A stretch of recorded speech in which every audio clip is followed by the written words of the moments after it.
Hey everyone, it's Naomi. Hi! Happy Friday. Yeah, it's Friday. It's a rainy, warm Friday over here in Boston. Um, I'm sorry I'm not as consistent as I would like to be in making these videos because I've just been tired and sick and just busy. But I am trying to be as consistent as possible, at least putting and posting once a week or once every other week. I'm coming to you today because we need to talk to people when we are hurting.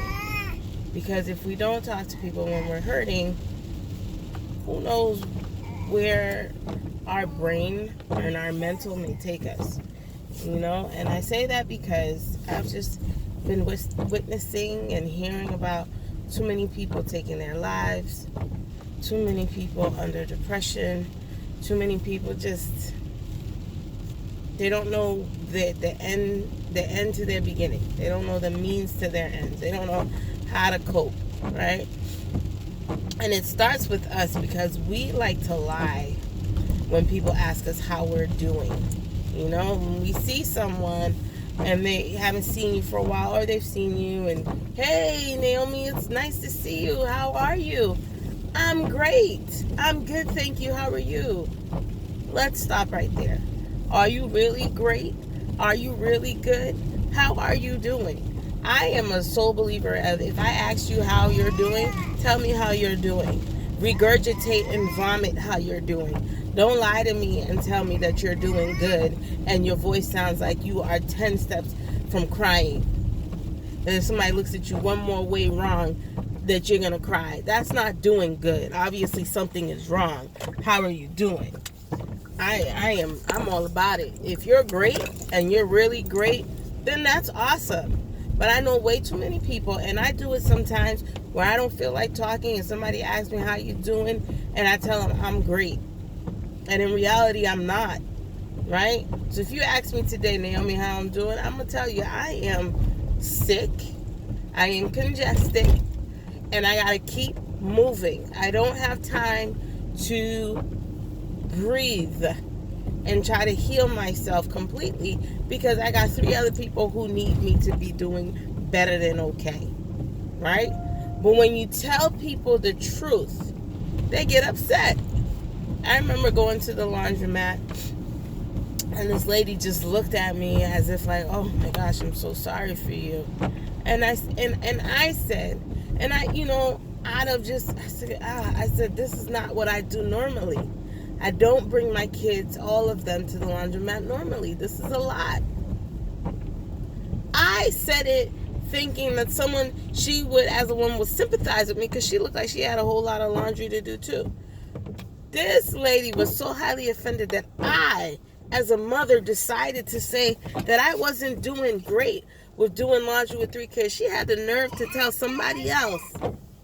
Oh, when I had my kids, I made them, and I didn't complain one bit. I just did it because I laid down and I had them kids, and I had to interrupt her. Like I knew that she was talking about me, and I was trying to swallow it and just say, Naomi, calm down, because I can be rude, I can be flicker, you know what I mean? And flicker, for those of you who don't understand, is fresh. My mouth can be real fresh sometimes, and I'm working on it. But I had to say something. I said, by no means was I complaining about my kids. I said, I love my kids. I said, you're right. I did lay down and I had them, and they are my responsibility. And I'm not complaining to you as if to say I'm tired and I can't handle the responsibility that I made. But I was just saying that I don't like doing laundry with them because it's overwhelming.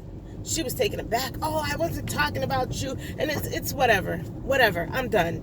I just wanted you to know that I know that I laid down and had my kids. And I was just venting, saying that it was just overwhelming to do my daily activities with my kids because they're overwhelming. No way was I complaining. But guess what? As a mother, and I say this because I'm a mother and that's how I can relate. As a mother, You want to say these things. You want to say, I'm tired. You want to say that I am emotionally drained. You want to say that I can't, I quit. You want to say, I quit. And you probably say it when you're doing these things. I quit. But you want to say this to somebody else and not feel judged and shunned because, she's not doing great and she's not doing good. If I don't speak how I feel, I'm going to combust. So let me say how I feel. Obviously, if I'm saying something like this, that means that I need to vent. But what we find, what we do in our culture is we don't want to vent because we don't want to feel judged and we don't want to look negative upon like, oh, she can't handle it. She doesn't have her stuff together. No, this lady right here does not have her stuff together. And sometimes I'm going to tell you that I don't have my stuff together. Okay? Depression is real, ladies and gentlemen. Okay? Anxiety is real. Okay? These things are real. And when we don't talk about it, we let it, it's like adding fuel to a fire. Okay? We're adding fuel to a fire. Because we don't want to speak our truth. We don't want to tell people we're hurting. We don't want to tell people that, you know what? Yes, I trust God, but I'm hurting.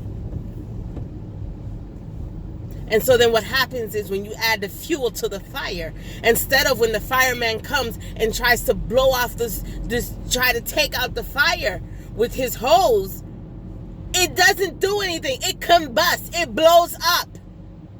Because we have added way too much fuel in the fire and not enough water. And that it starts at a young age. Okay? We want to look so perfect for mommy and daddy. Or we feel like if I say this thing to my mother or my parent or my father, they're going to think that I'm hurting myself. Instead of saying mommy and daddy, I'm sad, or someone was picking at me at school, we take it in, we leave it in, we feel because we can't make our parents proud, because we haven't made our parents proud, we can't share, because we don't want to upset and vex our parents. You know what ends up happening? It eats us alive. And we do things that are undoable. We set ourselves on fire. We cut ourselves. We self-diagnose and we over-medicate with either alcohol or drugs because we're so sad. We self-medicate with sex, being presumptuous, being promiscuous. We do all these things that we know that is wrong, but we do it because we feel like it's going to numb the pain, and it doesn't numb the pain.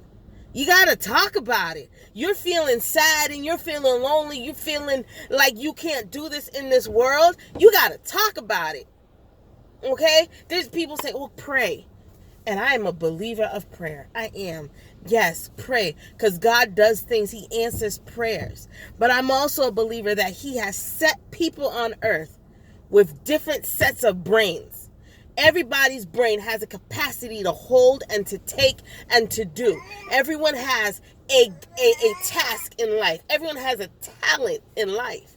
This is why He has doctors. This is why He has lawyers. This is why He has therapists. This is why He has the mechanic, the electrician, the cleaner. Everyone has something to do in this world. Talk to somebody. Talk to somebody. You don't feel good? Talk to somebody. Mothers, women, when we carry a child in our body for 9 months, our hormones are all kinds of messed up. And we're feeling all kinds of different ways. And we let it eat us inside. It's called a post-traumatic stress. It's called postpartum depression. When you just can't. When you don't want to. When you just feel like it's called I am sad. It's called I am depressed. There's names for these things. And we don't like to use those names. When you're walking around with your head down, like the weight of the world is on your shoulders, you're not doing great. You're not good. When your kid is crying and you're just over it and your eyes are rolling in the back of your head and you're just in your head and in your mind, and then quietly you tell the child to shut up. You're not doing good. I've been there. You're not doing good. You need company. You need to talk to somebody. And if you don't want to talk to a therapist because you feel like that, oh no, I'm not there. 6 weeks, your body, the world is telling you it takes you 6 weeks to get back kind of to your normal of doing something for 9 months. You need to take a fresh air. It's called stir crazy. It's called going batty. Take a fresh air. Go for a walk. Call up a friend. Tell them, I need a moment. Because if you don't use that moment, you're going to combust. You're going to blow up. And things are just it ain't going to work out in your favor. I can promise you that. I can so promise you that.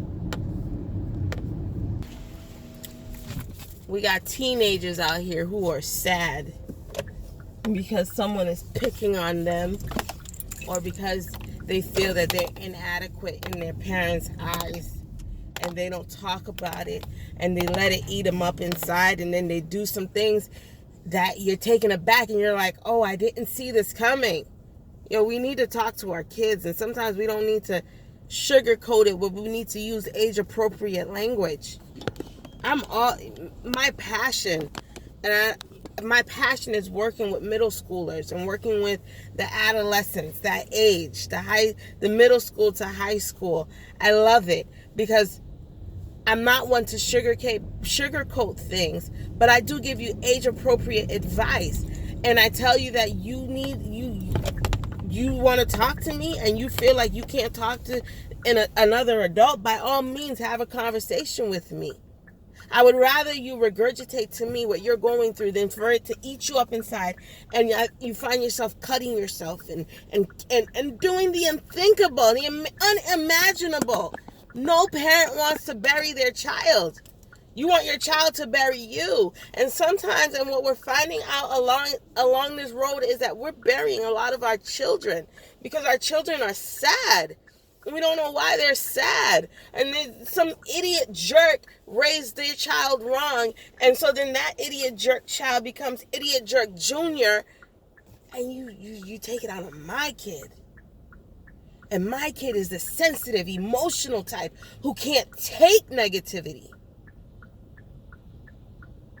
Guys, we got to do better. We got to talk. If you need to talk to someone, you know what I mean? If you need a hug, you need to ask somebody for a hug. If you need to talk to someone, you need to talk to someone. If you talk to your kids, tell your kids, let them know if you don't feel comfortable talking to me, find an adult that you're comfortable with. Don't let it eat you up inside. I'm seeing too many stories about kids. I have a 7-year-old and a 4-year-old. And there are stories of 7-year-olds and 6-year-olds taking their lives because they've been so bullied. I tell my kids, this is what I tell my kids. First time somebody does something to you, tell a teacher. If the teacher doesn't do anything, then you tell me. And if after you tell me I don't do anything, what you do at the end of the day is your business. But make sure that you talk to these 2 adults and make sure that the 2 adults have done everything that they possibly can. And if this person is still picking on you or doing something that you don't like, then what you do is what you do. But you got to talk to somebody first. Don't just not talk to somebody. Don't just let it eat you up inside. And I'm sorry, guys. Like, I'm so passionate about my things because it hits me personally and it affects me personally. And there, I make like 3 videos before I post them. And then when I do post them, it's like, this is what needed to be said. And this is the video. This is the video that needed to be said. Talk to someone. God has put people on this planet with the different brains and the different brain capacities to take what you're going through. Find one of those people. Okay? And if you're one of those people, call up someone you feel like, hey, how you doing? Want to talk? Want to hang? Sometimes it's just a matter of, let's just hang out at your house. We don't have to do anything, but I just want to be a physical presence to you. And if you feel like talking, we can talk. If not, I'm there. If you know someone who just had a child, reach out to that person. What do you need? How are you doing? How can I help you? I have 5 hours free. I have 2 hours free. How can I be of service in that 5 hours? Because I promise you, they will appreciate a good shower without feeling like they have to hurry up because baby is waking up. Reach out. Talk to someone. Call that friend that you think is super strong, because I promise you, she or he is not as strong as you think. And they sometimes need a hug. That's it. I'm done. Like, comment, share, subscribe. Let me know how you're feeling. Let me know if this has touched you. Let me know what you would like us to talk about. Y'all have a great, great weekend. Try to stay warm and try to stay dry. Be blessed.